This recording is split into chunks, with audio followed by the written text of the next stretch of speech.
Când viața lalelelor se apropie de sfârșit, nu le smulge.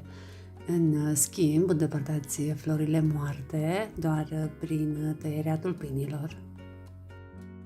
Frunzele verzi ale plantei ar trebui să rămână pe plantă până când au devenit în mod natural galbene și uscate.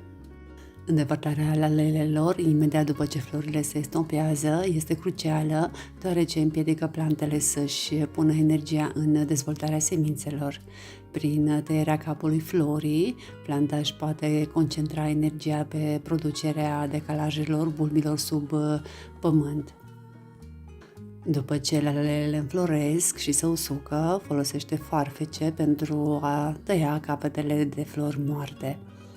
Nu tăiați frunzele plantelor de lalele, căci frunzișul rămas va crea energia necesară pentru florile de anul viitor.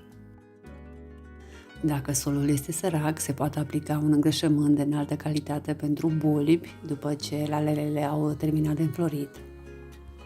Odată ce frunzișul se stinge în mod natural, puteți fie să ignorați bulbii latenți până anul viitor, fie să-i dezgropați și să-i păstrați pentru plantarea de toamnă.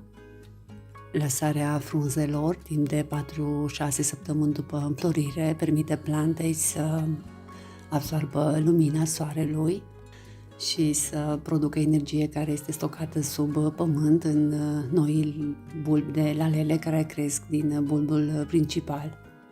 Lăsând frunzele și tulpinile, permiteți de asemenea nutrienților să se scufunde înapoi în bulb din frunze, astfel încât acestea să poată înflori din nou în sezonul următor.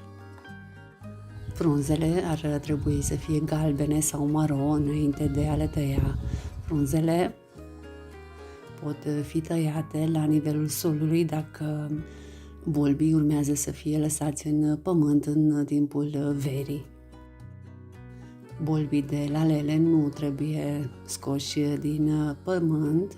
Cu siguranță puteți lăsa bulbii în pământ atât timp cât condițiile sunt potrivite.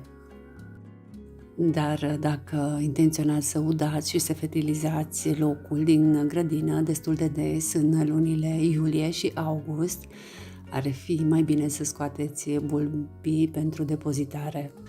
O vară de udare și fertilizare constantă poate face ca bulbii să putrezească în pământ.